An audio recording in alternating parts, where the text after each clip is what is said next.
Good evening सभी को। आज जो क्लास करने वाले हैं वो थोड़ी सी लंबी होगी और पॉलिटी स्पेशली जो आपके सिलेबस में है, मेंस के सिलेबस में, उसका बहुत लिमिटेड टाइम में उसको कैसे आप रिवाइज कर सकते हैं। वैसे बहुत वास्ट इसका सिलेबस है, पर आपके अगर मेंस में कुछ पॉइंट्स अगर दिमाग में है तो आप उनको ठीक से मैनेज कर सकते हैं। पॉलिटी को लेकर जो डिस्कशन करेंगे वो आपको पता है कि आरएस मेंस के पेपर 3 में है, ये पेपर 3 में। इसके कुछ इंपॉर्टेंट टॉपिक और क्वेश्चंस निकाल लेंगे, अपने को समझ में आ जाएगा कि इनको पढ़ते हैं तो इनके आसपास का आप लिख सकते हैं। बेसिकली आपका जो सिलेबस है उसमें जो हिस्टोरिकल जो पार्ट है, ऐतिहासिक पार्ट, क्रिप्स मिशन है, उद्देश्य प्रस्ताव है, इस वाले को एक बार के लिए छोड़ रहे हैं और प्रीएम्बल से शुरू कर रहे हैं। बात समझ में आ गई? तो अपना जो डिस्कशन के मुद्दे रहेंगे जिसमें अपन रिवीजन करेंगे, प्रीएम्बल प्रस्तावना करेंगे, मूल अधिकार करेंगे, नीति निर्देशक तत्व करेंगे, मूल कर्तव्य, राष्ट्रपति, लोकसभा, राज्यसभा, मंत्रिपरिषद, supreme court, high court, overall न्यायपालिका, चुनाव सुधार, राज्यपाल, मुख्यमंत्री, मंत्रिपरिषद जो कि आपके पब्लिक एड का हिस्सा है, और कोई जो आयोग है, कमीशन, उनके बारे में चर्चा कर लेंगे। क्लास एक्चुअली कम से कम 70 घंटे का सिलेबस है ये, और इसको कोशिश कर रहे हैं कि बहुत लिमिटेड आपको मैं पॉइंट्स दे दूं और आप परीक्षा में इसको केवल मैनेज करके आएँ। आज की क्लास से अगर 2, 5, 7 नंबर भी बढ़ते हैं तो ये तो अच्छी बात है ना। सबसे पहले बात करेंगे कि अपनी क्लास का जो एक ब्लू प्रिंट है वो क्या रहने वाला है। देखिए, पहला जो सेगमेंट रहेगा इसको मैं ग्रुप ए नाम दे रहा हूँ, और इसमें जो टॉपिक डिस्कस करेंगे वो बेसिकली 4 डिस्कशन होंगे। अपने 4 टॉपिक को थोड़ा थोड़ा क्वेश्चन क्या आ सकता है उसको डिस्कस कर लेंगे। इसमें पहला है प्रस्तावना, दूसरा होगा मूल अधिकार, तीसरा होगा डीपीएसपी, नीति निर्देशक तत्व,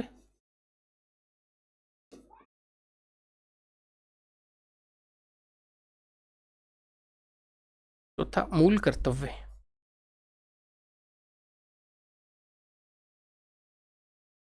preamble, fundamental rights, directive principle of state policy and fundamental duties.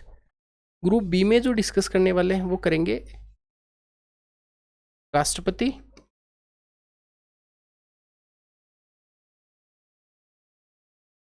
प्रधानमंत्री एंड मंत्रिपरिषद, तो मैं पीएम लिख देता हूँ, देन पार्लियामेंट, संसद। संसद में जो शब्दावली हैं उन शब्दावली के बारे में जानेंगे, लोकसभा के बारे में, राज्यसभा के बारे में, लोकसभा की विशेष शक्ति, राज्यसभा की कुछ विशेष शक्तियाँ हैं, कौन से मामलों में लोकसभा और राज्यसभा को बराबर की शक्तियाँ मिली हुई हैं, कई सारे मुद्दे यहाँ पर डिस्कशन करने वाले हैं। तीसरा जो अपना सेगमेंट रहेगा डिस्कशन का वो रहेगा न्यायपालिका। यहाँ से क्वेश्चन आता है परीक्षा में, ये तीसरा सेगमेंट है ग्रुप सी। ग्रुप डी में जो डिस्कस करेंगे वो कर सकते हैं स्टेट का, राज्य का। ऑल्दो स्टेट जो पॉलिटी वाला आपके सेगमेंट है वो पब्लिक एडमिनिस्ट्रेशन में पढ़ते हैं, अभी भी थोड़ा बहुत अगर लगेगा तो वहाँ पे डिस्कस हो जाएगा। न्यायपालिका हो जाएगा, कमीशंस के बारे में देख लेंगे, राष्ट्रपति, प्रधानमंत्री, पार्लियामेंट, और ये वाला सेगमेंट।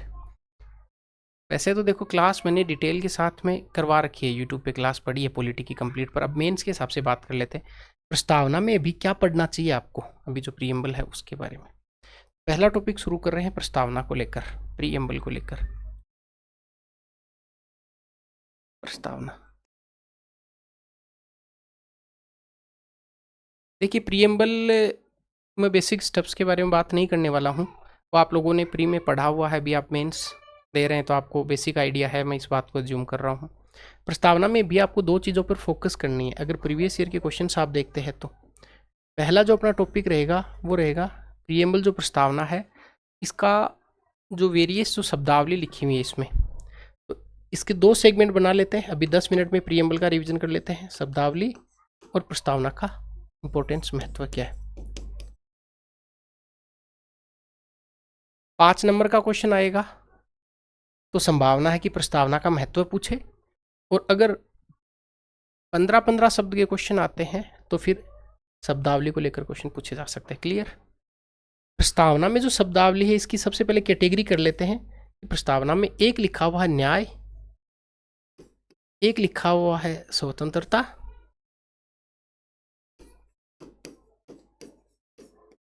एक समानता,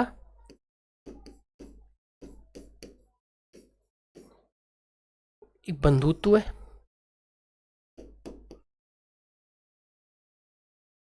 जैसे बंधुत्व का क्वेश्चन है वो RS 2021 वाले मेंस में पूछा गया है। तो अभी एक तो ये शब्दावली, एक प्रस्तावना का महत्व है। जब भी आपको शब्दावली का क्वेश्चन आता है तो भी, और इंपॉर्टेंस का क्वेश्चन आता है तो भी, डायग्राम दोनों में ही बनाने हैं। कैसे बनाने अभी बात कर लेते हैं। बेसिकली अगर आपको ये पूछता है कि प्रस्तावना में न्याय, इनको एक एक को ले लेते हैं, तो आप हिंदी के विद्यार्थी हैं, न्याय को हलंत लगा के लिख सकते हैं, न्याय को पूरा, न्याय के हलंत लगा के न्याय लिख दिया, जस्टिस। तो बेसिकली अगर आपको पूछता है कि जस्टिस को लेकर प्रीएम्बल में क्या स्टेटस है, तो आप कहेंगे न्याय प्रस्तावना में 3 प्रकार की न्याय है। इसके लिए 4 लाइन मिलेंगी। तो प्रस्तावना में आप तीनों प्रकार की जो न्याय है उसके बारे में आप येलो ऐसे आप डायग्राम बना देंगे। और 3 प्रकार की कौन सी होगी, एक पहली सामाजिक न्याय हो गई, फिर आर्थिक न्याय हो गई, और उसके बाद में राजनीतिक न्याय।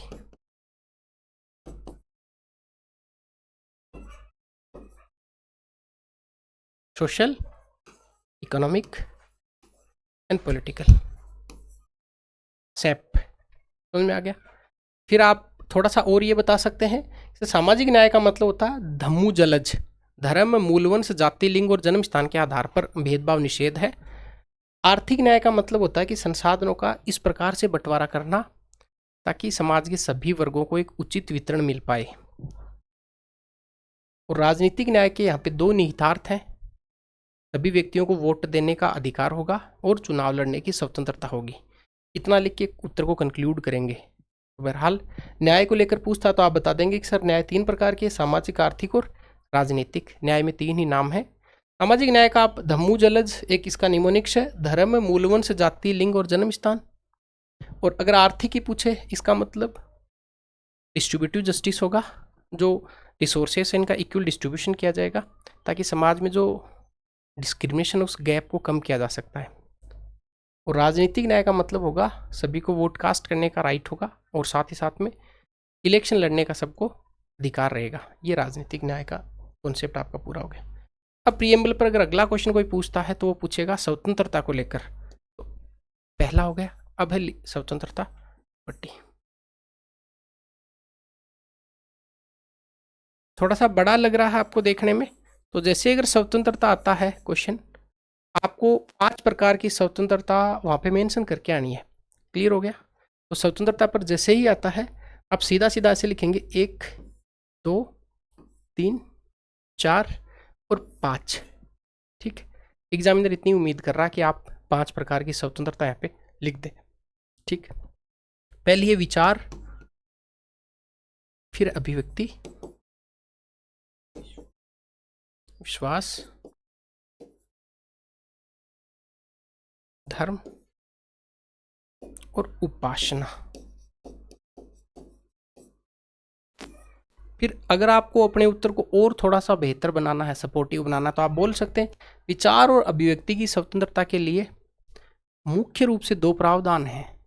एक कॉन्स्टिट्यूशनल प्रावधान है और दूसरा स्टैट्यूटरी प्रावधान है। इस पे ज़्यादा बात नहीं करूँगा। आर्टिकल जो 19 है और 19 का भी फर्स्ट का खंड है, ये आपको विचार एवं अभिव्यक्ति की स्वतंत्रता प्रदान करता है। और आप विचार तब रख सकते हैं जब आपके पास में इंफॉर्मेशन है। तो 2005 में RTI एक्ट लाया गया। ठीक है, तो एक इसका कॉन्स्टिट्यूशनल प्रावधान क्या हो गया, आर्टिकल 19 फर्स्ट है, और दूसरा इसका हो गया RTI। हालांकि मैं बहुत बात इस पे करने वाला अभी नहीं हूँ क्योंकि अभी मोटा मोटा रिवीजन कर रहे हैं। विचार अभिव्यक्ति वाला हो गया, विश्वास, धर्म और उपासना, इसके लिए आप बता सकते हैं, इसके लिए आर्टिकल 25 से लेके और 28 तक के जो प्रावधान है भारत के संविधान में, वो इसको आगे इंश्योर करवाते हैं। बात समझ में आ गया? अगर इनको भी आर्टिकल से सपोर्ट करवाना है, न्याय को भी, न्याय वाली शब्दावली को भी, इसको भी सपोर्ट करवा सकते हैं। सामाजिक न्याय, आर्थिक और राजनीतिक न्याय, राजनीतिक न्याय को इंश्योर करने के लिए आर्टिकल 324, 325 आपने देखे होंगे, आर्टिकल 326, तो इस न्याय को वहां पे सपोर्ट करवाएंगे। यूनिवर्सल अडल्ट फ्रेंचाइजी अपनाया गया भारत में। आर्थिक न्याय और सामाजिक न्याय के लिए, सामाजिक न्याय का कॉन्सेप्ट है वो आर्टिकल 17 और आर्टिकल 14 है, और आर्थिक न्याय के लिए आर्टिकल आप 39 का बी और सी का बता सकते हैं। हालांकि बहुत इस पे इतने वाइड बात अभी करने वाले नहीं है, कुल मिला के आर्टिकल से भी आप अपनी बात को सपोर्ट करवा सकते हैं। ठीक है, यहाँ तक आप लोगों के समझ में आ गया होगा ये वाला मुद्दा जो भी है। ठीक, अब बात करते हैं वापस पीछे आके।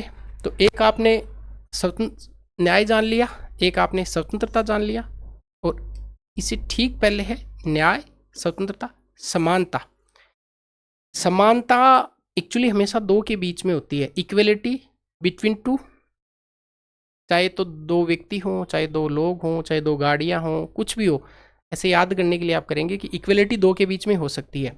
तो अगर बात समानता की करते हैं तो यहाँ पे मैं लिखता हूँ समानता में क्या आपको पूछ सकता है। तो लिखिए प्रस्तावना में अगर समानता पूछता आपको तो आप वहाँ पे दो चीज़ें मेंशन करेंगे। ऐसा क्वेश्चन आता है तो 4 लाइन मिलेंगी आपको, दो भाग में बांट लीजिए। पहला लिखेंगे प्रतिष्ठा और दूसरा लिखेंगे अवसर। समझ में आ गया?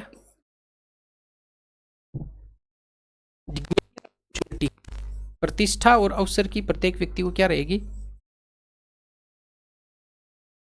इक्वलिटी रहेगी। अवसर की समानता को अगर एक आर्टिकल से आप सपोर्ट करवा सकते हैं तो आर्टिकल 16 है, आर्टिकल 16 जो अवसर की समानता प्रदान करता है। ठीक है, ये बात आप लिखेंगे। समानता पे समानता तो लिखेंगे प्रस्तावना में समानता के दो निहितार्थ हैं, पहला है प्रतिष्ठा और दूसरा है अवसर, डिग्निटी एंड अपॉर्चुनिटी। यहाँ पे प्रत्येक इंडिविजुअल की डिग्निटी, प्रत्येक व्यक्ति की प्रतिष्ठा, इसके लिए फिर वेरियस आर्टिकल 14 भी इसके लिए बात कर रहा है, आर्टिकल 15 भी इसके लिए आर्टिकल बात कर रहा है, आर्टिकल 18 भी बात कर रहा है, आर्टिकल 17 भी बात कर रहा है। चाहो तो उसे सपोर्ट आप करवा सकते हो, अदरवाइज इतना भी कोई ज़रूरत नहीं है। फिर आता है बंधुत्व।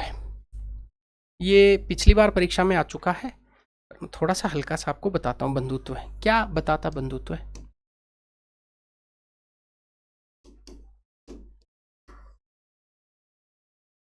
बंधुत्व कितनी बातें इंश्योर करता है? बेसिकली दो बातें बंधुत्व वापस इंश्योर करता है। एक करता है राष्ट्र की एकता और अखंडता, और एक व्यक्ति की गरिमा। तो गरिमा और राष्ट्र की एकता, अखंडता इसे इंश्योर होती है। चाहो तो आप इसको इस प्रकार लिख सकते हैं कि बंधुत्व है दो चीजों को इंश्योर करा रहा है। पहला किसको इंश्योर करा रहा है? गरिमा, और दूसरा राष्ट्र की एकता और अखंडता। ये दोनों शब्द दिखने में सेम है पर इनके निहितार्थ अलग है।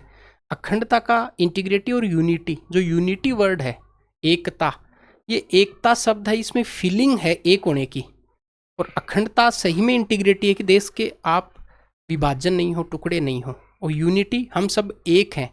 तो यूनिटी शब्द वो फीलिंग देता है भारतीय होने का। आप बंधुत्व में दो बातें लिख के अपने 15 शब्द में एग्जामिनर इतनी बात आपसे पूछता है। ठीक है, अगर और कुछ बात कर ले तो कर सकते हैं। मान लेते हैं कि पूछ ले कि प्रस्तावना में संशोधन, तो आप बताएंगे साहब प्रस्तावना में केवल एक बार संशोधन हुआ है, 42वां संविधान संशोधन 1976, और उसके तहत प्रस्तावना में 3 नए शब्द या 3 शब्दावली जोड़ी गई। पहली जोड़ी गई, आप लिख सकते हैं इसको संशोधन।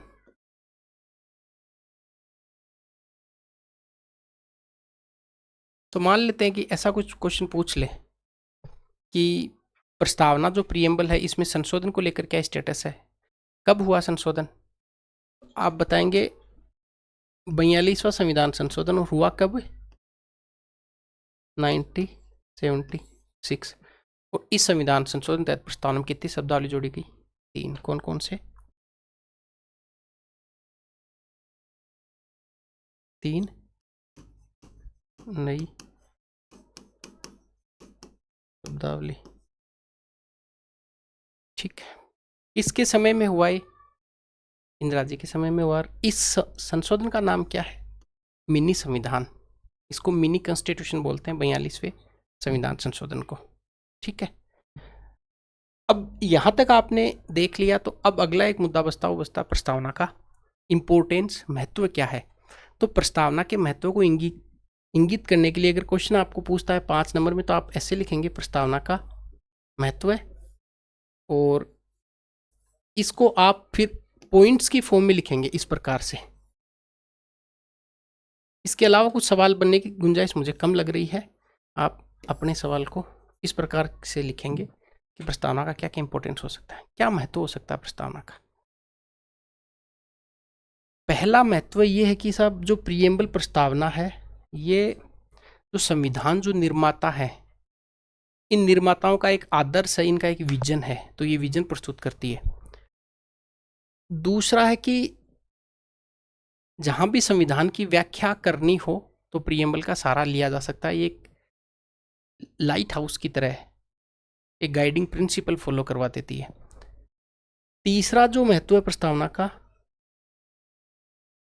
न्यायपालिका अपने जब निर्णय करता है, न्यायपालिका जब अपने डिसीजन करता है, सुप्रीम कोर्ट जब संविधान की व्याख्या करता है, उसमें किसका सहारा लेता है?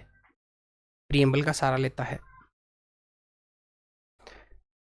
संविधान की प्रेरणा है ये, और प्राण भी बोल सकते हैं। इसके अलावा प्रीएम्बल का क्या महत्व हो सकता है?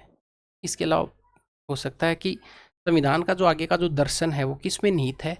वो प्रस्तावना में है। इसका मतलब संविधान का फिलोसफी जो कॉन्स्टिट्यूशन की, संविधान का आगे का जो दर्शन है वो इसमें निहित है।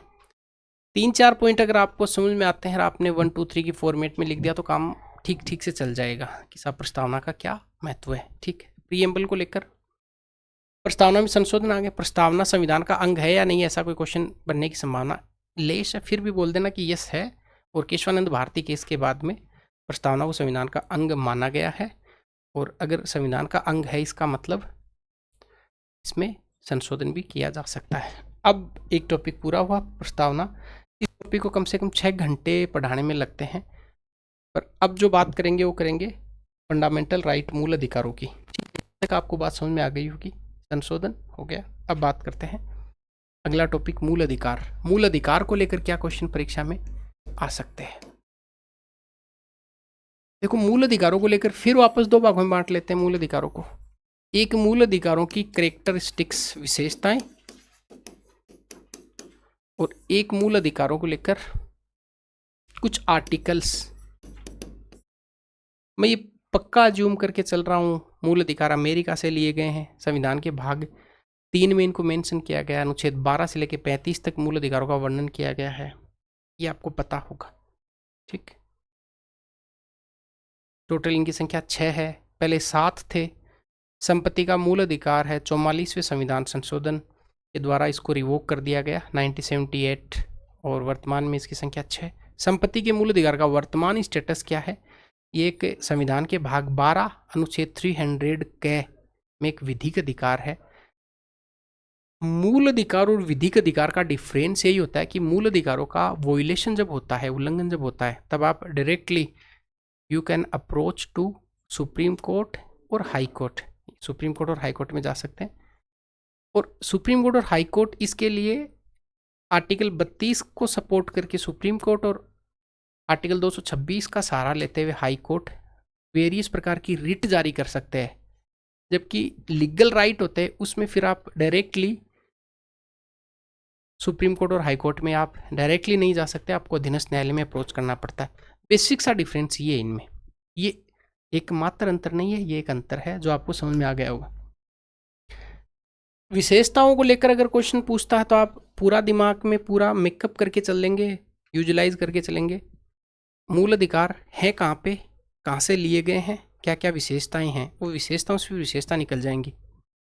जैसे विशेषता पूछे तो आप बता दें कि साहब ये भाग 3 में है, यहाँ से यहाँ तक अनुच्छेदों में और अमेरिका से लिए गए। इसी के 3 पॉइंट नहीं बनाने के लिए एक ही पॉइंट है। दूसरा कि ये सबसे अच्छा बिंदु है कि दीज आर डिबेटेबल, वाद योग्य हैं।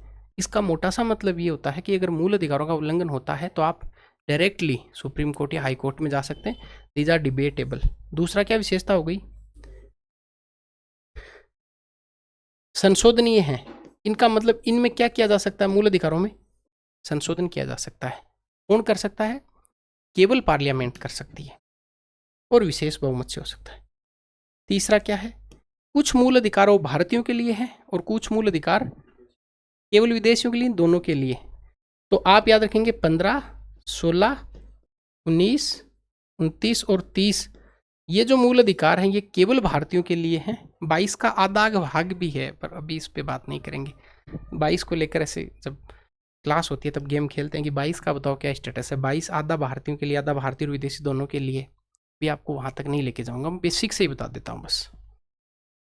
चौथा आप बिंदु बता सकते हैं कि कुछ फंडामेंटल राइट्स हैं वो निरपेक्ष हैं, कुछ सापेक्ष हैं। इसका इतना मतलब है आर्टिकल 17 है वो असल में आर्टिकल 17 का प्रावधान जो है वो डायरेक्टली अप्लीकेबल नहीं है। इसको अप्लीकेबल करने के लिए पार्लियामेंट को कुछ कानून बनाना पड़ेगा। तो आप 2 एग्जाम्पल दे सकते हैं, आर्टिकल 17, आर्टिकल 24। ये ऐसे मूल अधिकार हैं जिनको इन्फोर्स करने के लिए, प्रवर्त करने के लिए पार्लियामेंट को कानून का सहारा लेना पड़ेगा। इसमें केवल कानून पार्लियामेंट बना सकती है। आर्टिकल 35 में भी इस बात को लिखा गया है। हालांकि आर्टिकल 22 को लेकर कानून बनाना राज्यों को भी पावर दिया गया, राज्यों के विधानमंडलों को भी। चलिए अभी उसकी बात बाद। 5वां बिंदु लिख सकते हैं कि इन पर युक्तियुक्त निर्बंध लगाए जा सकते हैं। रीजनेबल रिस्ट्रिक्शंस में बी इम्पोज्ड बाय पार्लियामेंट। न्यायपालिका इन पर युक्तियुक्त निर्बंध लगा सकता है। ये आपको ध्यान रखना है कि साहब इन पर युक्तियुक्त निर्बंध लगाने के आधार, और वो आधार खुद मूल अधिकारों में ही लिखे गए हैं, ये आपको ध्यान रखना है। क्लियर हो गई बात? ये बिंदु आपके समझ में आ गया होगा, ठीक। अब एक मुद्दा तो हो गया अपना मूल अधिकारों की विशेषताओं को लेकर, तो आप 5-6 विशेषता याद रखेंगे। और अब बात कर लेते हैं आर्टिकल वाइज। आर्टिकल वाइज अगर मैं मूल अधिकारों की बात करूं तो एक तो मोटा मोटी सबका मैं ब्रीफ आपको दे देता हूं, इससे आपकी दिक्कत नहीं आएगी। कि आर्टिकल 14, आर्टिकल 15,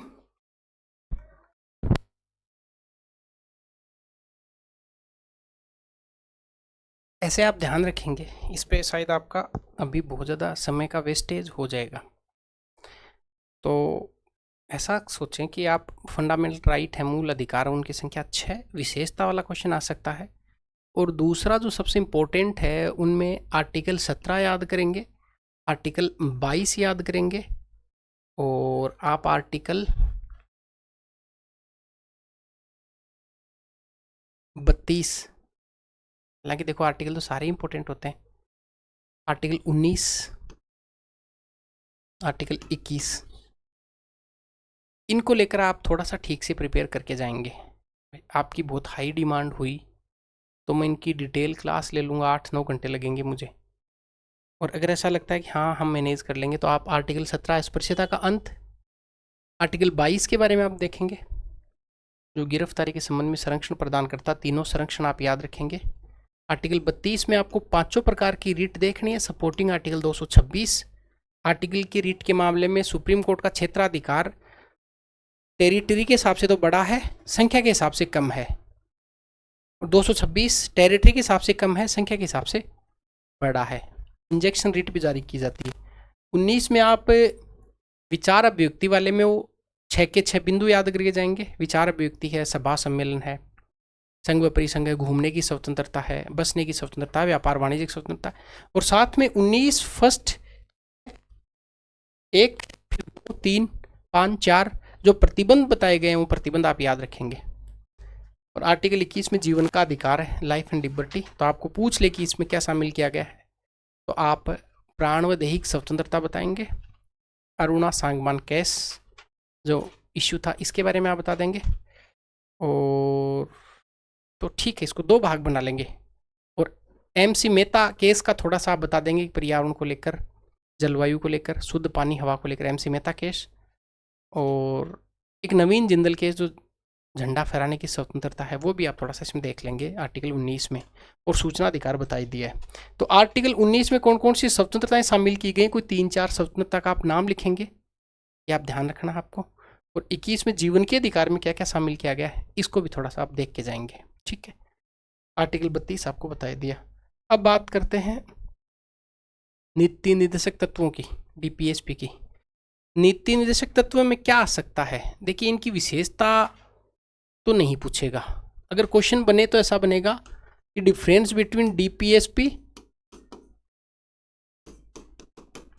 और फंडामेंटल राइट, मूल अधिकार और नीति निर्देशक तत्वों में जैसे अंतर पूछता है तो अंतर वाला क्वेश्चन कैसे करना मैंने बताया, बीच में लाइन खींचनी है और अंतर के आधार क्या है, यहाँ पे आधार लिखने हैं, ये मोस्ट इंपॉर्टेंट है। तो एक पार्ट आधार का बनाएंगे और आप लिख के आ जाएंगे, पहले इनका भाग लिखेंगे, अनुच्छेद लिखेंगे, इन्फोर्सेबल हैं कि नहीं है, डिबेटेबल हैं कि नहीं है, ये व्यक्तिगत हैं, ये सामाजिक हैं, ये इनकी नेचर किस प्रकार का है, ये कौन से लोकतंत्र को स्थापित करते हैं, ये राजनीतिक लोकतंत्र को स्थापित करते हैं, ये सामाजिक और आर्थिक लोकतंत्र को स्थापित करते हैं, ये वाद योग्य है, ये वाद योग्य नहीं है, और ये राज्य के विरुद्ध में है, मूल अधिकार ये राज्य के विरुद्ध में नहीं है, राज्य इनको खुद प्रदान करता है। हो गया।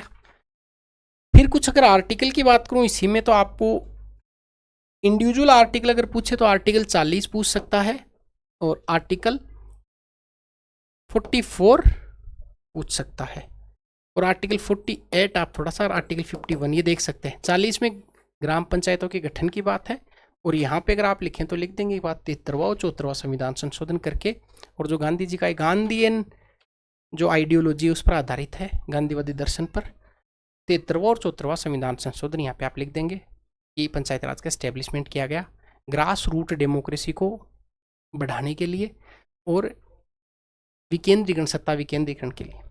44वां एक समान नागरिक संहिता बता देंगे साहब, ये है मैटर 2 प्रकार के होते हैं, क्रिमिनल और एक सिविल। क्रिमिनल के लिए भारत में एक समान IPC एक समान संहिता है ही, Indian penal code. Civil matter अलग अलग तरीके से डील होते हैं धर्म के अकॉर्डिंग।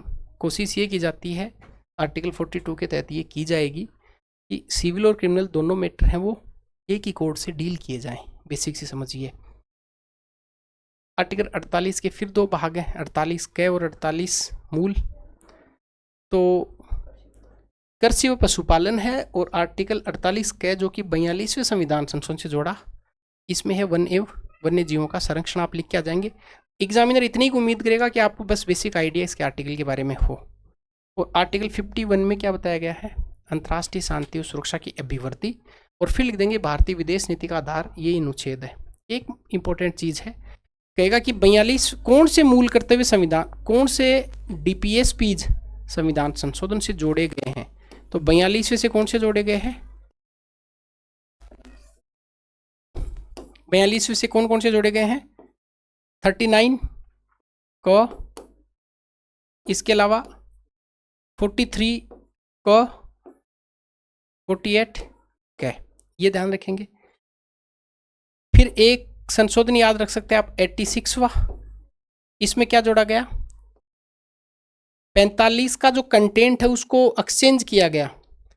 एक आप याद रखेंगे 97वां, इसमें 43 बी या ख जोड़ा गया, याद रख लेंगे इतना। तो आपको पूछे कि DPSP नीति निर्देशक तत्वों में कौन से नीति निर्देशक तत्व 42वें संविधान संशोधन के द्वारा जोड़े गए, तो 39 का, 43 का, 48 का।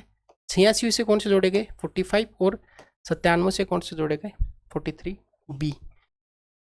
कोऑपरेटिव जो सोसाइटीज हैं उनके बारे में ये हो गया आपका। एक और पूछ सकता है, वो ये पूछ सकता है आपको कि जब भी नीति निर्देशक तत्व पढ़ते हैं तो उनका वर्गीकरण करते हैं, क्लासिफिकेशन। ये 3 प्रकार का है, एक गांधीवादी है, गांधीवादी, कुछ समाजवादी हैं और कुछ लिबरल हैं, उदारवादी। यूपीएससी ने ऐसा क्वेश्चन एक बार पूछा था कि गांधीवादी कौन से हैं, तो गांधीवादी का आप नाम लिखेंगे तो एक कौन सा है, 40 है, एक 43 है, एक 46 है। अब 2 कदम लगाने गांधी जी को, वो है 47 और 48। क्लास में याद करवाते हैं तो 3 3, फिर गांधी जी ने 2 कदम लगाए 47 और 48 की तरफ। ठीक है, एग्जैक्टली कोई जरूरी नहीं, 2 एक याद हो तो चल जाएगा।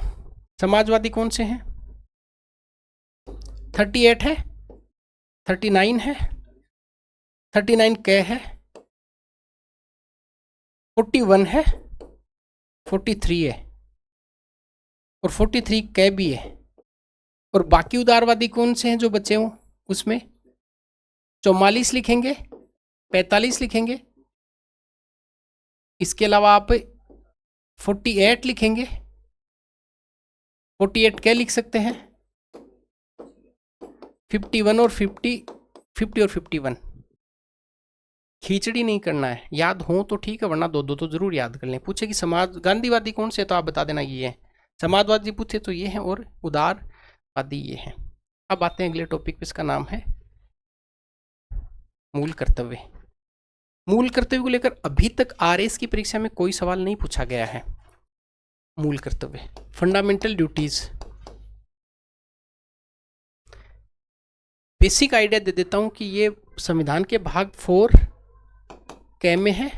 42वें संशोधन 1976 के द्वारा इनको एड ऑन किया गया। और अनुच्छेद की बात करें तो 51 क है। संख्या इनकी वर्तमान में 11 है, पहले इनकी संख्या 10 थी।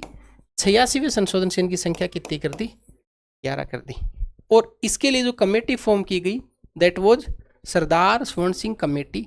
और एक वर्मा समिति और बनी थी, जेएस वर्मा, 1999 में, 1999 में, इनका स्टडी करने के लिए।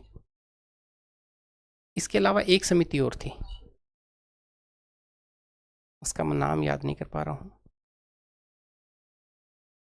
ठीक, यह आप ध्यान रखेंगे ना। इसके अलावा आप याद करें तो कोई 2 मूल कर्तव्य जरूर याद करके जाएं। इंटरव्यू में तो पूछा ही जाएगा ये कि कोई 2 मूल कर्तव्य, 5 मूल कर्तव्यों के नाम बताएं, तो आप 2 मूल कर्तव्य एटलीस्ट याद कर लें या 3 कर लें। 15 शब्द में पूछे कि 2 मूल कर्तव्य लिखिए, ऐसा जनरल सवाल नहीं पूछता है, पर फिर भी पूछे तो आप यहाँ पे थोड़ा प्रिपेयर रहेंगे इतना करने के लिए। 2 मूल कर्तव्य। अब समराइज फॉर्म में बताऊं तो पहले प्रियम्बल प्रस्ताव,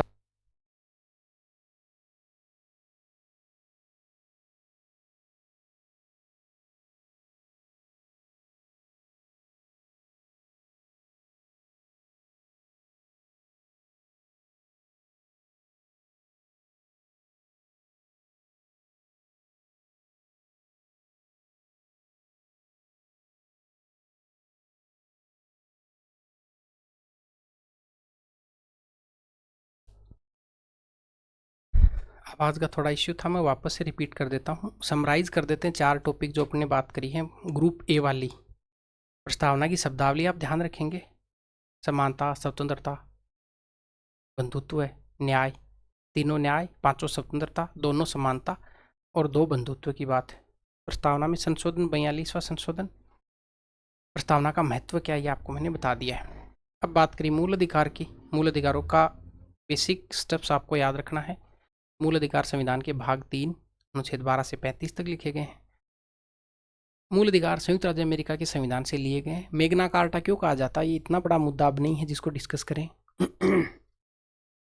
12 से लेकर 35 तक के मूल अधिकारों की जो टाइटल्स है वो थोड़े थोड़े आपको याद हो। 12 में राज्य की परिभाषा है, 13 में विधि शब्द को भी परिभाषित किया गया है, 14 में समानता है, फिर 15 में रिजर्वेशन का भी मुद्दा है, और साथ ही साथ में धर्म, मूलवन, जाति, लिंग, जन्म स्थान के आधार पर विभेद नहीं किया जाएगा। 16 में लोक नियोजन के विषय की बात है। 17 फिर स्पर्शीयता बताता है। 18 उपाधियों के बारे में बताता है। फिर 19 से लेकर 22 तक स्वतंत्रताएं दी गई है आपको। 23-24 में शोषण के बारे में, 25 से 28 धार्मिक स्वतंत्रता है, 29-30 शिक्षा, संस्कृति, और 32 फाइनली आपको याद रखना है रिट के बारे में, संवैधानिक उपचारों का अधिकार। साथ में आप संपत्ति का जो मूल अधिकार है इसका याद रखें कि संपत्ति का जो मूल अधिकार है वो, उसका स्टेटस अब क्या रहा, वो लीगल राइट बन गया है। फिर अपन ने बात करी डीपीएसपी नीति निर्देशक तत्वों की, तो एक मुख्य क्वेश्चन हो सकता है मूल अधिकार और डीपीएसपी में डिफरेंस क्या है, तो आप डिफरेंस ठीक से बता देंगे अंतर के साथ में। और एक कुछ आर्टिकल्स हैं जो इंपॉर्टेंट हो सकते हैं। आर्टिकल कौन कौन से इंपॉर्टेंट हो सकते हैं? आर्टिकल आप 40 देख सकते हैं। अगर 40 पूछे तो आप ग्राम पंचायतों के गठन की बात करेंगे। 73वां 74वां संविधान संशोधन बता देंगे। 44 एक समान नागरिक संहिता चर्चा में है, बता दिया मैंने आपको। आर्टिकल इसके अलावा आप 48 बता सकते हैं, 51 बता सकते हैं।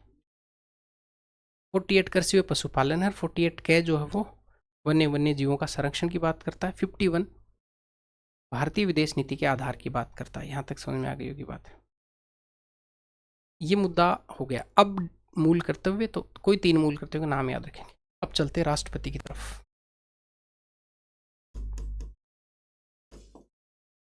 जैसा कि अपन ने पहले डिस्कस किया कि ये क्लास केवल रिवीजन है। आपको बहुत ही ज़्यादा लग गया कि इसका तो कंप्लीट ही चाहिए, तो फिर 8-9 घंटे बैठना पड़ेगा। पहले से लेकर लास्ट तक सारी चीज़ें डिस्कस कर देंगे एक नए डायमेंशन के साथ में। राष्ट्रपति को लेकर 2 सवाल याद रखेंगे। एक राष्ट्रपति का जनरल क्वेश्चन सामान्य, और एक राष्ट्रपति की शक्तियों के बारे में। सामान्य क्वेश्चन क्या बन सकता है राष्ट्रपति को लेकर? सामान्य क्वेश्चन 2, एक राष्ट्रपति के इलेक्शन के बारे में, चुनाव को लेकर, और दूसरा राष्ट्रपति का महाभियोग, election method and electoral college of president and impeachment process. तो अगर एक और याद कर सकते हैं, राष्ट्रपति पद के लिए शर्तें, 3 है जो लिखवा सकता आपसे।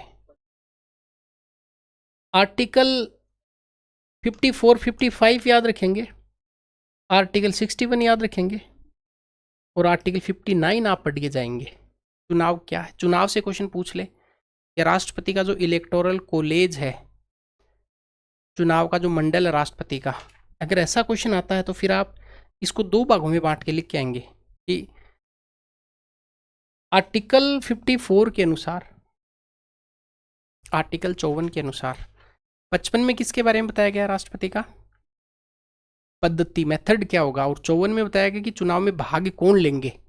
तो जैसे ही क्वेश्चन आता है तो 54 को थोड़ा सा मैं हल्का सा आपको आइडिया दूँ तो 54 का आधार देके जैसे इस क्वेश्चन को थोड़ा सा बता देता हूँ कि अगर पूछे कि राष्ट्रपति का चुनाव का मंडल, इलेक्टोरल कॉलेज, तो अगर निर्वाचक मंडल पूछता है आपको,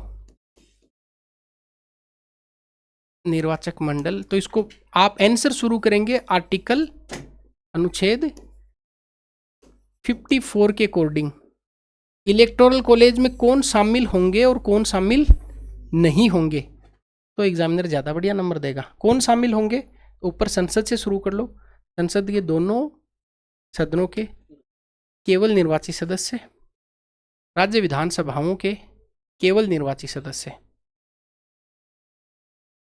और साथ में केंद्र शासित प्रदेश में दिल्ली और पुदुचेरी अभी तक का स्टेटस, इनके भी केवल इलेक्टेड, निर्वाचित, मनोनीत का नाम ही नहीं आएगा। तो कौन भाग नहीं लेंगे? तो संसद के मनोनीत सदस्य नहीं लेंगे, विधान परिषद के सदस्य भाग नहीं लेंगे, राज्यों की विधानसभाओं के और केंद्र शासित प्रदेश की विधानसभाओं के सदस्य भाग नहीं लेंगे।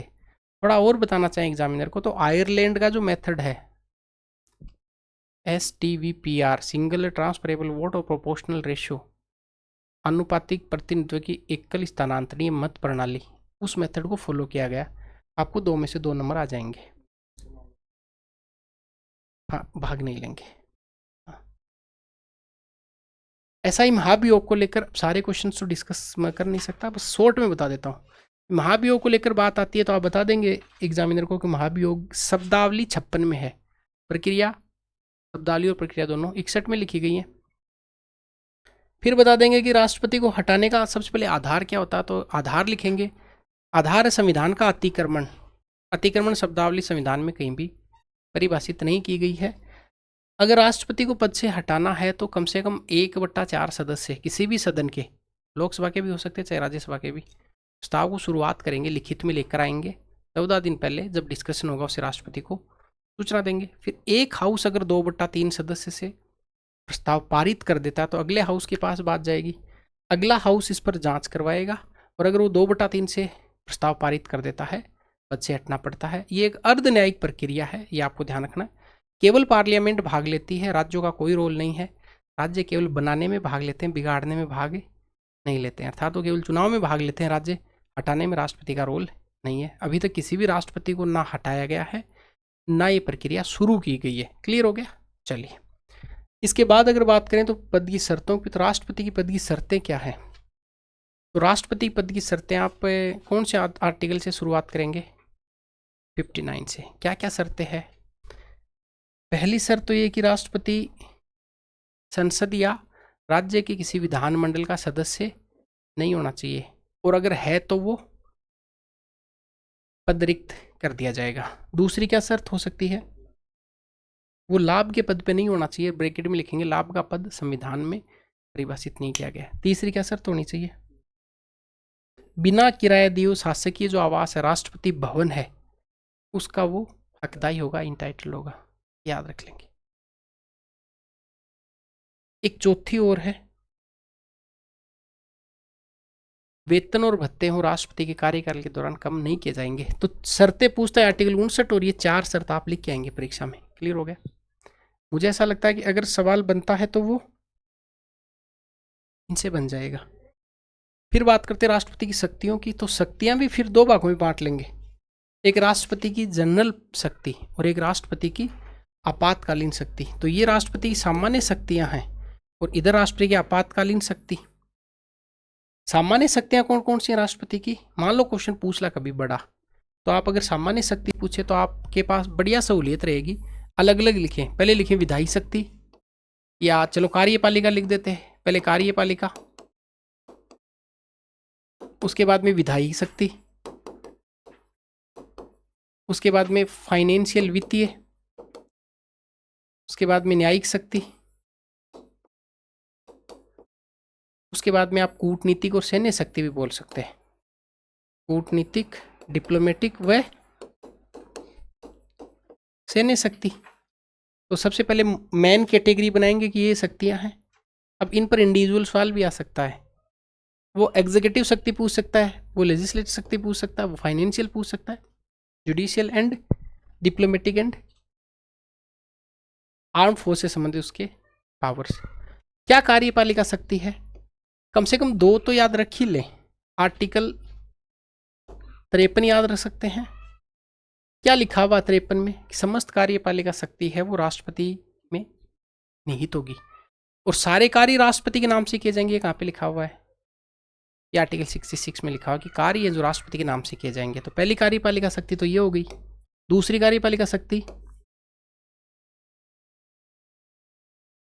आप लिख सकते हैं आर्टिकल 74 और 75, वो जुडिशियल पावर होगा। तो आप लिखेंगे आर्टिकल 74, 75 प्रधानमंत्री की नियुक्ति करना और प्रधानमंत्री की सलाह पर अन्य मंत्रियों की नियुक्ति कर देना, ये भी इसकी कार्यपालिका शक्ति ही होगी। आर्टिकल 78, तो 74 हो गया, 75 हो गया, आर्टिकल 78। यहाँ पे प्रधानमंत्री के कुछ कर्तव्य लिखे गए हैं, या मैं एक सेंस में कहूँ राष्ट्रपति और प्रधानमंत्री के आपसी जो संबंध है उनकी चर्चा इस अनुच्छेद में की गई है। साहब जो भी प्रशासनिक या फिर जो विधायी जो मामले हैं उनकी सूचना राष्ट्रपति को देंगे प्रधानमंत्री जी। साथ ही साथ में अगर किसी मुद्दे को डिस्कस करवाना है तो राष्ट्रपति ये भी निर्देश कर सकते हैं। इसके अलावा जितने सारे कमीशन है, चाहे वो इलेक्शन कमीशन है, चाहे वो CAG है, चाहे मानवाधिकार है, चाहे लोकपाल या लोकायुक्त की नियुक्ति है, सारी नियुक्तियां किस शक्ति में आएंगी? बस। तो 15 शब्द में आए तो भी मसाला तैयार हो गया, और 100 शब्द में आता है तो इतने सारे पॉइंट हैं आपके पास में। अब आते हैं विधायी शक्ति की तरफ। विधायी शक्ति में कम से कम 2-3 बातें आप याद रखेंगे। पहला अनुच्छेद आर्टिकल 79। तो मान लो कार्यपालिका पूछ ले तो आर्टिकल 53 याद रखेंगे, आर्टिकल 74, आर्टिकल 75, आर्टिकल 78 आप याद रखेंगे। इतना लिख देंगे। कम से कम दो कार्यपालिका शक्ति याद रखनी है, जबकि 3 मान लो अभी के लिए। और फिर उत्तर विधायी शक्ति कौन सी? आर्टिकल 79 का आर्टिकल ये कहता है जो पार्लियामेंट है, संसद है, विधायिका का एक अंग कौन होगा? राष्ट्रपति होगा। इसके अलावा कौन सा अनुच्छेद बोल सकते हैं यहाँ पे? आर्टिकल 80, आर्टिकल 85, आर्टिकल 86, आर्टिकल 87, ये आर्टिकल आप वहाँ पे लिख के आ सकते हैं परीक्षा में। मुझे पता आप में से बहुत सारे बच्चे कहेंगे सर इतने आर्टिकल याद नहीं होते हैं, वो बात तो आपकी सही है, एक दो तो याद रख सकते हैं परीक्षा में। विधायी शक्ति पूछे तो कम से कम इसमें 7 9 संसद लिखा हुआ है। 80 में बेसिकली जो बात की गई है वो राज्यसभा की स्ट्रक्चर के बारे में बात की गई है। 85 किसके बारे में बताता है? सत्र और सत्रावसान की बात करता है, तो आप लिख देंगे कि संसद का सत्र और सत्रावसान 85। और 86 किसके बारे में बात करता है? ये राष्ट्रपति का अभिभाषण करता है। और 87 का आर्टिकल है वो विशेष अभिभाषण। ये कम से कम शक्ति आपको विधायी में याद रखनी है। एग्जामिनर पॉलिटिकल साइंस का प्रोफेसर है तो वो आपसे इतनी उम्मीद करा कि आपको 2-4 आर्टिकल तो पता हो, हालांकि वो इतने सारे आर्टिकल्स हो जाएंगे तो वो बड़ी बात है। 2 तो याद रखें। एक आर्टिकल 85 याद रखें, किसके बारे में है? संसद का सत्र, सत्रावसान करना, विघटन करना। और आर्टिकल 79 संसद। फिर लिख दें और बाकी सारी की अभिभाषण देना भी इसकी कौन सी शक्ति है? विधायी शक्ति है। इसके बाद में विशेष अभिभाषण भी इसकी कौन शक्ति है? विधायी शक्ति है, याद रखेंगे। इसके अलावा आर्टिकल 108 भी है, ये भी इसकी विधायी शक्ति है। संयुक्त अधिवेशन, जॉइंट सेशन जब बुलाया जाता है तो ये बुलाने का पावर किसके पास में है? ये बुलाने का आहूत करने की पावर किसके पास में है? राष्ट्रपति जी के पास में। एक आर्टिकल वीटो वाली थोड़ी सी आगे देख लेंगे। एक आर्टिकल याद रखेंगे 1 2 3, इतनी याद रखनी, इससे ज़्यादा एक भी नहीं बताऊंगा। वैसे 200 भी है, 200 है, 201 भी है, पर इतनी याद रख लेंगे। 5 3 108 याद रह जाएगा। एम्बुलेंस आती है, संयुक्त अधिवेशन, जॉइंट सिटिंग। 123 अध्यादेश, बहुत सारे हो गए हैं ना। फिर आर्टिकल 79 पार्लियामेंट हो गया, संसद का सत्र सत्रावसान हो गया, 86 में अभिभाषण हो गया, 37 में विशेष अभिभाषण हो गया। इतना लिख देंगे, बहुत ज़्यादा आर्टिकल हो जाएंगे। 10 में से 10 वाला इतना आर्टिकल आप लिख देंगे, इतना भी नहीं लिखना, बस केवल थोड़े थोड़े आर्टिकल आप लिख दें। अब बात करते हैं वित्तीय शक्ति की। कौन सी वित्तीय शक्तियां हैं? तो वित्तीय शक्तियों पर चर्चा कर लेते हैं अब। वित्तीय शक्तियां,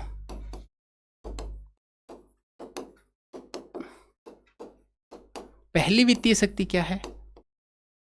आर्टिकल 109। एक तो ये याद रखेंगे, आर्टिकल 109 और आर्टिकल 110। आर्टिकल 109 जनरली जो बात करता है वो वित्त धन विधेयक की करता है। धन विधेयक को जो डिफाइन किया गया वो 110 में किया गया, और उसकी जो प्रोसीजर है वो 109 में है। और धन विधेयक किसकी जिम्मेदारी है? राष्ट्रपति की जिम्मेदारी है। बात समझना इस बात को। धन विधेयक किसकी रिस्पॉन्सिबिलिटी है? राष्ट्रपति। कोई विधेयक धन विधेयक है ही नहीं, ये तय कौन करता है? लोकसभा का अध्यक्ष। पर आपको जब भी वित्तीय शक्ति पूछे सीधा इस प्रकार का डायग्राम बनाएंगे, लिख देंगे आर्टिकल 109 110। इसके बाद एक आर्टिकल याद रखेंगे आप,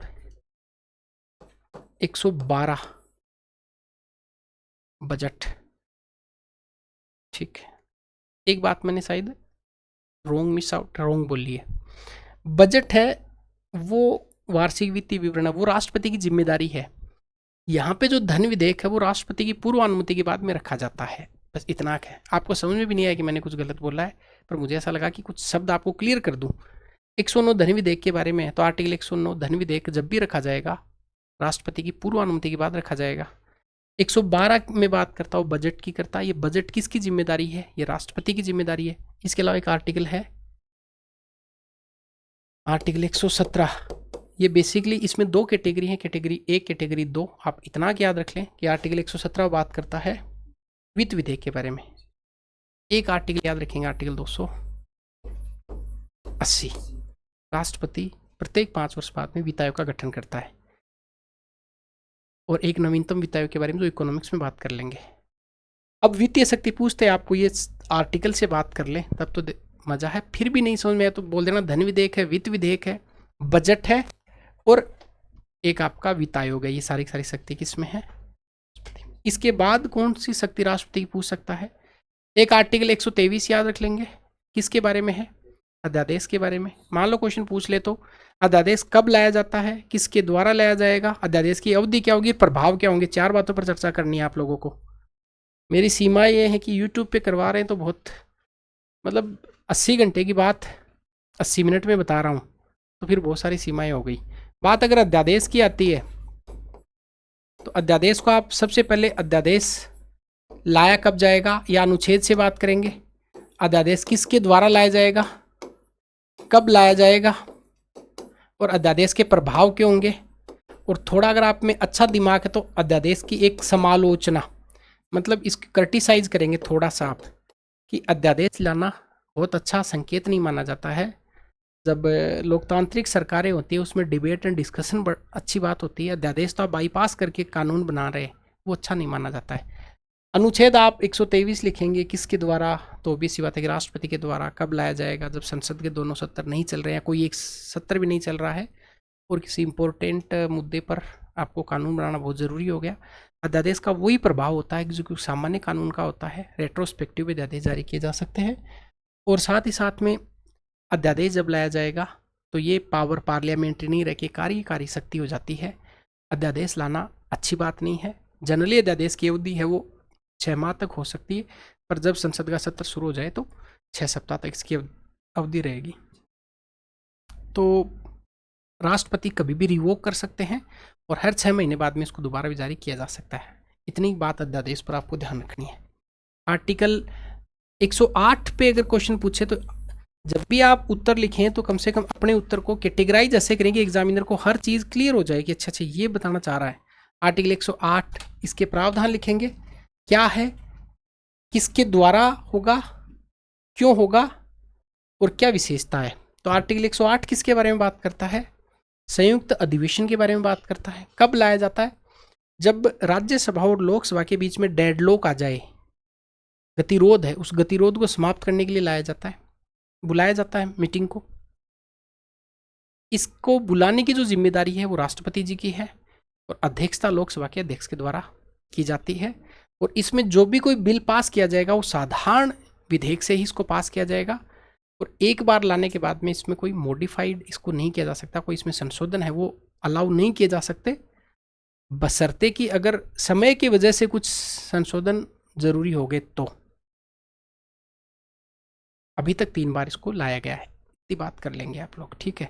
और इसमें लोकसभा बहुत शक्तिशाली हो जाता है क्योंकि साधारण विधेयक से पास करेंगे तो वहाँ कहाँ 550 की संख्या और इधर कहाँ 245 लोग, तो टोटल मिला के कितने लोग हो गए, 776, 700 लोग मान लो। अब साधारण विधेयक हम 350, 550 तो अकेले लोकसभा में बैठे हो तो बिल पास होना तय हो जाता है जब आप इस पर आप संयुक्त अधिवेशन बुला लेते हैं तब। ये बात कभी और दिन करेंगे। एक पूछ सकता है राष्ट्रपति का आपातकालीन शक्ति, तो जब भी आपातकालीन शक्ति पूछे सीधा का सीधा आप 3 कैटेगरी बनाएंगे, इमरजेंसी पावर, अनुच्छेद 352, आर्टिकल 356 और आर्टिकल 360। एक इनके मोटा मोटी आप नाम याद रखेंगे। 352 ये असल में आपातकाल की उद्घोषणा शब्द संविधान में लिखा गया है, राष्ट्रीय आपातकाल है, राज्यों में राष्ट्रपति शासन और वित्तीय आपातकाल है। इसके अलावा इनमें एक बहुत इंपॉर्टेंट आर्टिकल हो जाते हैं, वो आर्टिकल 355 आप पढ़ के जाएंगे परीक्षा में, इंपॉर्टेंट हो जाता है। आर्टिकल 357 बहुत इंपॉर्टेंट हो जाता है, ये आप पढ़ के जाएंगे। आर्टिकल 365 बहुत ज़्यादा बताया नहीं जा रहा है पर आप इतना याद रख लेंगे कि साहब ये आर्टिकल आप लोगों को पढ़ के जाने हैं। जब भी आपातकाल पर क्वेश्चन आता है तो सबसे पहले इसके कारण लिखेंगे, इसका अनुमोदन लिखेंगे और इसका प्रभाव लिख देंगे। आप इतना ही लिख पाएंगे कि तीनों पर लिखना फिर थोड़ा सा चैलेंजिंग टास्क हो जाता है। और फिर एडिशनल कौन से आर्टिकल पढ़ के जाने, आर्टिकल 356 पढ़ के जाना है, आर्टिकल 355, 357, 365। यहाँ पे वित्तीय आपातकाल के बारे में है।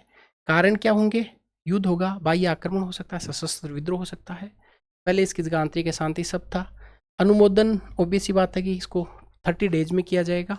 और इसके प्रभाव क्या क्या होंगे, तो प्रभाव पार्लियामेंट पर क्या प्रभाव होंगे, मूल अधिकारों पर क्या प्रभाव होंगे, ठीक है, सामान्य प्रभाव क्या होंगे।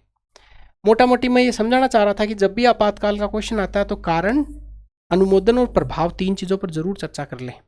और 3-4 आर्टिकल, 355 का आर्टिकल, 357 का आर्टिकल और 365 का आर्टिकल, ये तीनों आर्टिकल आपको एडिशनल देख के जाने, ठीक। 358 भी इंपॉर्टेंट है, देख सकते हैं। कुल मिला के चाहेंगे तो मैं भी इस पे चर्चा कर लूँगा, शायद आपातकाल को मैंने पढ़ा भी रखा होगा, देख लेंगे। यस, आपातकाल मैंने डिटेल के साथ में करवा रखा है।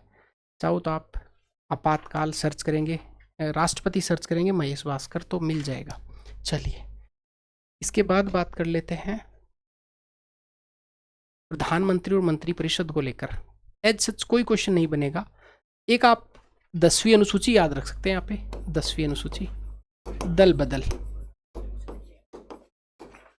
एक क्वेश्चन पीएम की शक्तियां, पीएम की शक्तियों को आप राष्ट्रपति के संदर्भ में, मंत्रिपरिषद के संदर्भ में, लोकसभा राज्यसभा के संदर्भ में, ऐसे आप सब कैटेगरी बना के लिख के आएंगे, ज़्यादा ठीक रहेगा। और एक यहाँ पे आप 91वां संविधान संशोधन याद रखेंगे। इसके अलावा प्रधानमंत्री मंत्रिपरिषद पर कोई क्वेश्चन बनने की संभावना नहीं है। एक शब्द आप याद रखेंगे किचन कैबिनेट के बारे में।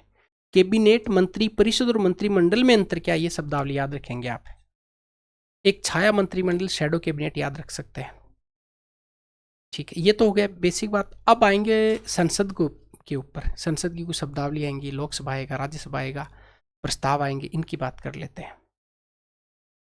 तो यहां तक समझ में आ गया होगा कि सब राष्ट्रपति की शक्तियां, राष्ट्रपति का इलेक्शन का मेथड, राष्ट्रपति का महाभियोग, आर्टिकल 111 भी बहुत इंपॉर्टेंट है जो मैंने भी मिस आउट कर गया। विटो का शक्ति, 3 प्रकार की विटो शक्ति है।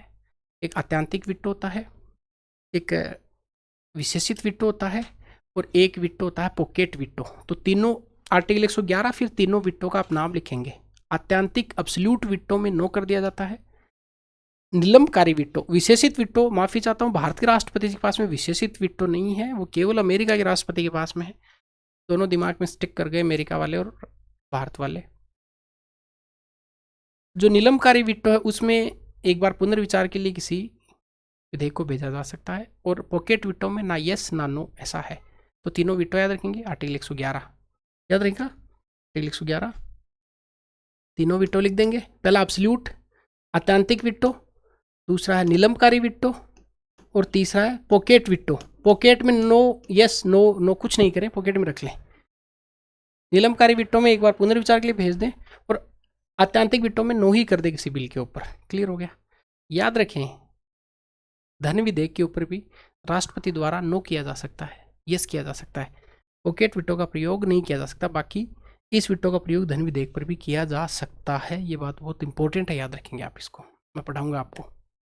ये बात कई बार से लगेगी कि शायद गलती से बोल दी होगी ना, बहुत होश और हवास में बोली गई है।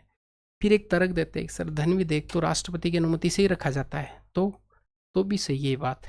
वापस रिपीट कर रहा हूँ, याद रखेंगे। ठीक है, बाकी टॉपिक में और डिटेल से पढ़ाऊंगा क्यों ऐसा हो सकता है। अभी तक शायद आपने ऐसा नहीं पढ़ा होगा। चलिए, हाँ ये हो गया साहब। अब ये 10वीं अनुसूची दल बदल याद रख लेंगे। 52वां संविधान संशोधन, 91वां संविधान संशोधन। क्या 91वां संविधान संशोधन? भाई मंत्रिपरिषद की जो संख्या है वो कौन से संविधान संशोधन के द्वारा फिक्स कर दी गई? 91। कितना हो सकता है? 15% हो सकते हैं निम्न सदन के। उसमें प्रधानमंत्री जी भी शामिल हैं और उधर मुख्यमंत्री भी शामिल है। 2003 का लाया गया है। अब बात करते हैं लोकसभा राज्यसभा की।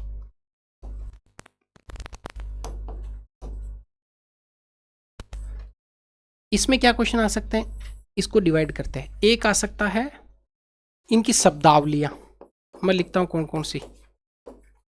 एक आ सकते हैं इनकी समितियां, एक आ सकते हैं इनके प्रस्ताव, एक इनकी खुद की शक्तियां,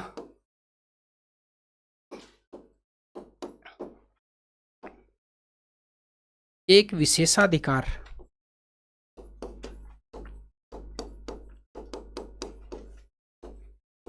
और एक मुद्दा और आप पढ़ेंगे, वो पढ़ेंगे संसदीय शासन व्यवस्था और अध्यक्षात्मक शासन व्यवस्था।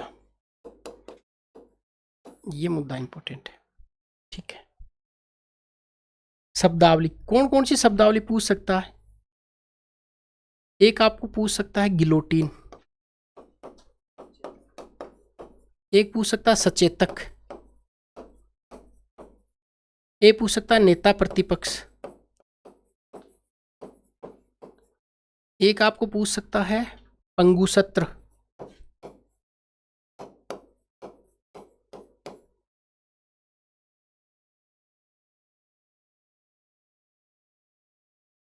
ये शब्दावली थोड़ी सी आप देख के जाएंगे गिलोटीन को लेकर। हाँ, किचन कैबिनेट, शैडो कैबिनेट अगर आप देखनी तो प्रधानमंत्री मंत्रिपरिषद में देखेंगे। तो गिलोटीन देखेंगे, सचेतक, नेता प्रतिपक्ष, पंगुसत्र।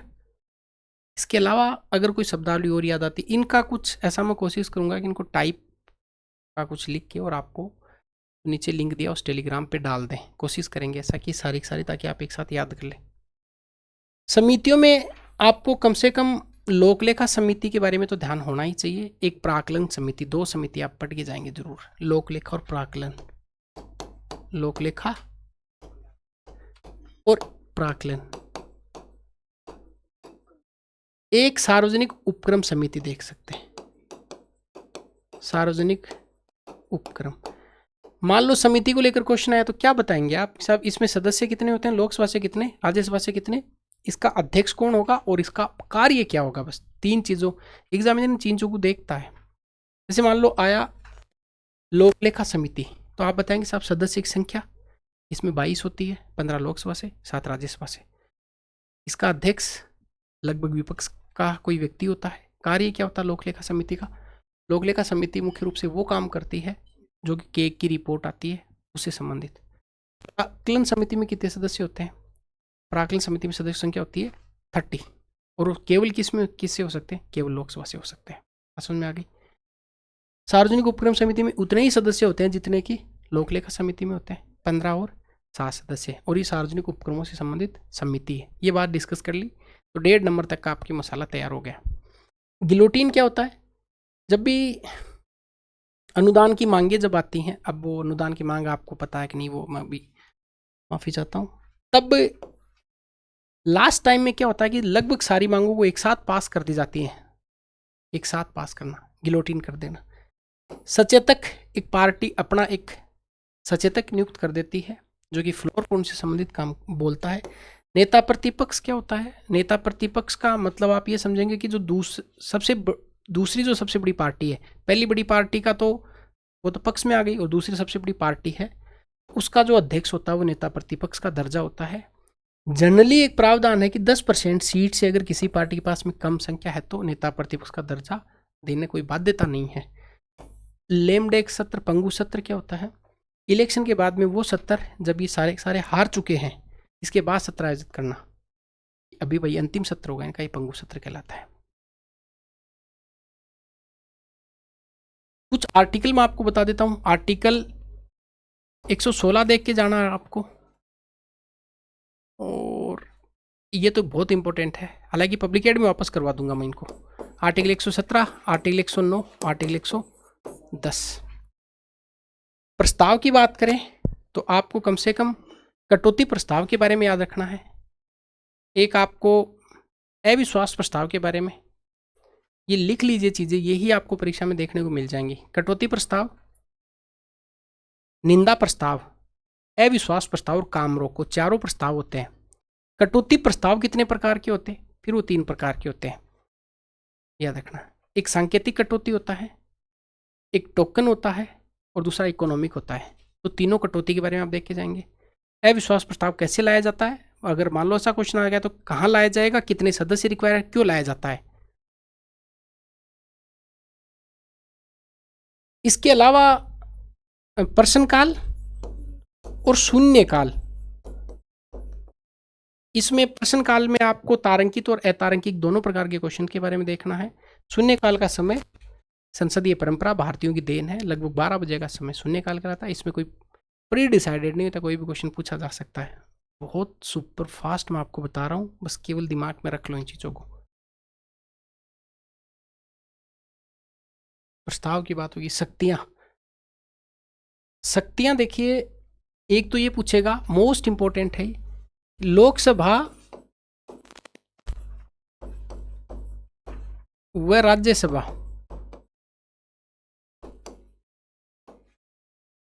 इनकी समान शक्तियां कौन सी हैं।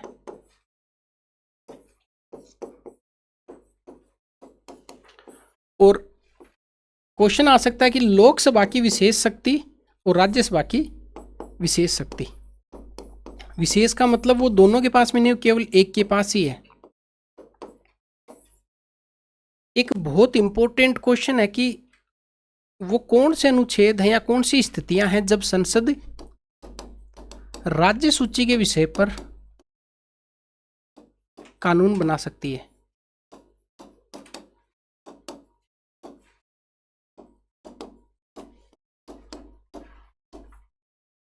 ठीक, लोकसभा और राज्यसभा, इसका कंपैरिजन। समान शक्तियां किस किस विषय पर है? भाई राष्ट्रपति का चुनाव होता उन पर, उन दोनों के साथ समान शक्ति। साधारण विधेयक पर दोनों के पास में समान की शक्तियां हैं। राष्ट्रपति को हटाने के संबंध में दोनों के पास में समान शक्तियां हैं।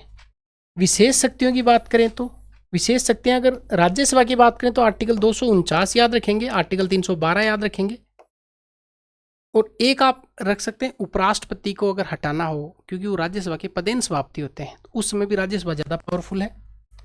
12 में बताया गया कि अगर नई अखिल भारतीय सेवा का सृजन करना हो तो केवल राज्यसभा कर सकती है। 249 में बताया गया कि राज्य सूची के किसी विषय को अगर केंद्रीय महत्व का विषय साबित करना हो तो केवल राज्यसभा कर सकती है। लोकसभा की कोई विशेष शक्ति आपको याद आ रही हो तो आपातकाल को लेकर आर्टिकल 352 को रिवोक करना, तो लोकसभा के पास विशेष शक्ति है। लोकसभा के अगर अध्यक्ष को हटाना हो तो केवल एक्सक्लूसिव शक्ति है। धन विधेयक के संबंध में लोकसभा एडिशनल पावरफुल है। और एक और बता सकते हैं कि अगर संयुक्त अधिवेशन का आयोजन किया गया तब भी लोकसभा के पास विशेष शक्ति है कि वो ज़्यादा पावरफुल उस समय में हो जाती है, तो ये उसकी शक्ति हो गई। वो कौन से प्रावधान है जब संसद राज्य सूची के विषय पर कानून बना सकती है? Article 249, article 250, article 251, article 252, article 253। तो आपको 249 से लगा के आर्टिकल 253 तक के सारे आर्टिकल याद रखने हैं। मोस्ट इंपोर्टेंट लगा लीजिए आप इसके, ये आर्टिकल आप याद रखेंगे। 249, 250, 251, 252 और 253 याद रहेंगे। 49, 50, 51, 52, 53 5 आर्टिकल ऐसे हैं जो ये इंश्योर करवाते हैं कि पार्लियामेंट राज्य सूची के किसी विषय पर कानून बना सकते हैं। बहरहाल शक्तियां हो गई। विशेषाधिकार, आप 2 आर्टिकल जरूर पढ़ के जाएंगे विशेषाधिकार को अगर हेडिंग लाऊं तो।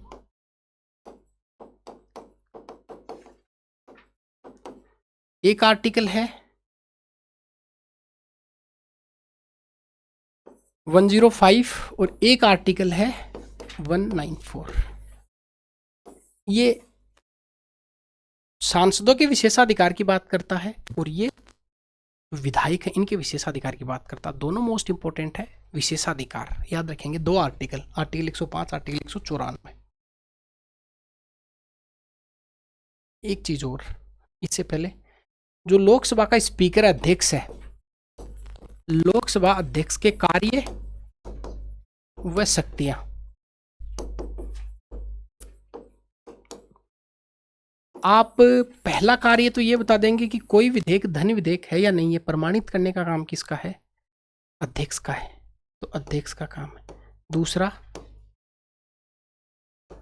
दूसरा ये है कि आर्टिकल 108 के तहत अगर संयुक्त अधिवेशन बुलाया जाता है तो उसकी अध्यक्षता किसके द्वारा की जाएगी? लोकसभा अध्यक्ष की। तीसरा कौन सा काम है? दल बदल, मोस्ट इंपोर्टेंट। अगर दल बदल पर निर्णय लेना है तो वो किसके द्वारा लिया जाएगा? लोकसभा अध्यक्ष के द्वारा। तो दल बदल। और एक और बता सकते हैं, कोई भी अगर सदस्य वो अगर अब्सेंट है तो 60 दिन तक वो बिना अगर सूचना के है तो उसकी सदस्यता रद्द कर देना। ये भी पावर किसके पास में है? Most important. 4-5 बातें लिखेंगे, आपका उत्तर बहुत बढ़िया बन जाएगा। यस, अगर कोई सदस्य प्रश्न पूछना चाहता है तो उसको अनुमति किसके द्वारा प्रदान की जाती है? लोकसभा अध्यक्ष के द्वारा। क्यों? क्योंकि कार्यवाही का संचालन कौन करता है? लोकसभा कार्यवाही का संचालन लोकसभा अध्यक्ष करता है। या आप यहाँ पे इतना लिख के आएंगे। हाँ, विपक्ष दल को अगर मान्यता देनी है तो वो भी लोकसभा का अध्यक्ष ही देगा। शर्त क्या उसकी?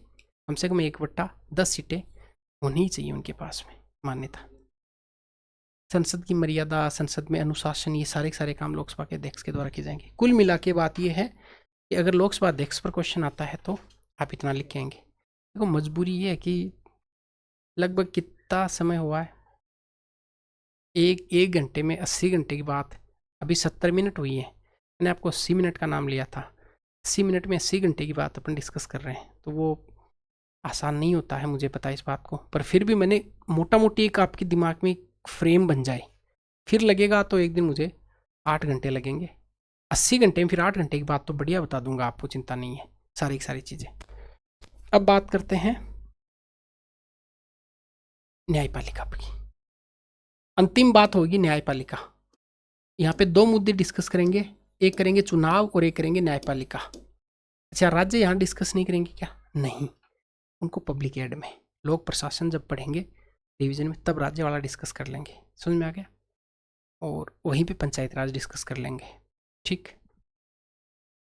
न्यायपालिका और चुनाव। न्यायपालिका में आप सबसे इंपॉर्टेंट है, मैं जो बताऊं क्वेश्चन, एक न्यायिक सुधार याद रखेंगे कि न्यायपालिका में क्या क्या सुधार किए जा सकते हैं।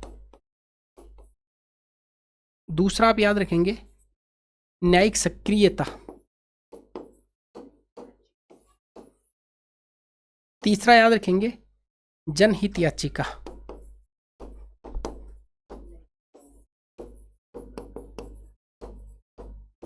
न्यायिक पुनरावलोकन, न्यायिक पुनर्वलोकन, एक कोलेजियम। देखो न्यायिक पुनरावलोकन तो अगर आप सर्च करते हैं, मेरा नाम लिख के महेश भास्कर जुडिशियल रिव्यू, बढ़िया डिटेल से क्लास बनाई गई है, 20 मिनट लगेंगे, उसको देख लेना ताकि मेरे डुप्लीकेशन ऑफ एफर्ट्स बच जाएं। फिर भी मोटा सा डिस्कस कर देता हूँ, हालांकि पूरी पॉलिटी अगर आप एक बार सुन लेते हैं तो बहुत सारे डायमेंशन आपके क्लियर हो जाएंगे, नए डायमेंशन आपको मिल जाएंगे। फिर भी अब समय नहीं है तो उसको देखने की जरूरत अब नहीं है, एक बार आप मेरी बात सुन लें। सुधार को अगर बात करें तो न्यायपालिका में क्या क्या सुधार हो सकते हैं? इंस्टीट्यूशनल रिफॉर्म क्या हो सकते हैं? जजेज की सीटें बहुत सारी खाली पड़ी हुई हैं, बहुत सारे लंबित केसेस पड़े हुए हैं, डिजिटलाइजेशन को बढ़ावा दिया जा सकता है, बात समझ में आ गई। इसके अलावा न्यायपालिका में न्यायिक नवाचार किए जा सकते हैं, जैसे गुजरात ने किया है। आजकल आप अपनी जो न्यायपालिका से संबंधित आपकी सुनवाई है उनको ऑनलाइन आप देख सकते हैं। तो जजेज के पद हो गए, इनकी नियुक्ति से संबंधित हो गया। इसके अलावा आप all India judicial service, Akhil Bharatiya न्यायिक सेवा की चर्चा आप कर सकते हैं। लंबित केसों का आप हवाला दे सकते हैं। न्यायपालिका के सुधार को लेकर सर्च करना, विभिन्न कमेटियां, तो 2-3 कमेटी, इसमें संविधान समीक्षा आयोग है, प्रशासनिक सुधार आयोग है, उसके बारे में बात कर सकते हैं। इसके अलावा कुछ पोर्टल्स हैं, उनके बारे में आप लिख सकते हैं यहाँ पे, क्योंकि कई करोड़ मामले अभी भी पेंडिंग पड़े हुए हैं न्यायपालिका में। न्यायिक सक्रियता क्या होती है? न्यायिक सक्रियता होती है, लगभग आप मान के चले कि सक्रियता तो ठीक है कि जब विधायिका या कार्यपालिका अपनी ड्यूटीज़ को ठीक से परफॉर्म नहीं करती है तो न्यायपालिका एक्टिवली क्या करती है, अपनी न्यायिक सीमा में रहते हुए, आप ये वर्ड जरूर यूज करेंगे, न्यायिक सीमा में रहते हुए सामाजिक कल्याण से संबंधित या जनहित से संबंधित जो कार्य कर लेना, इसको न्यायिक सक्रियता। और इसका वाइड रूप क्या है? जनहित याचिका, ठीक।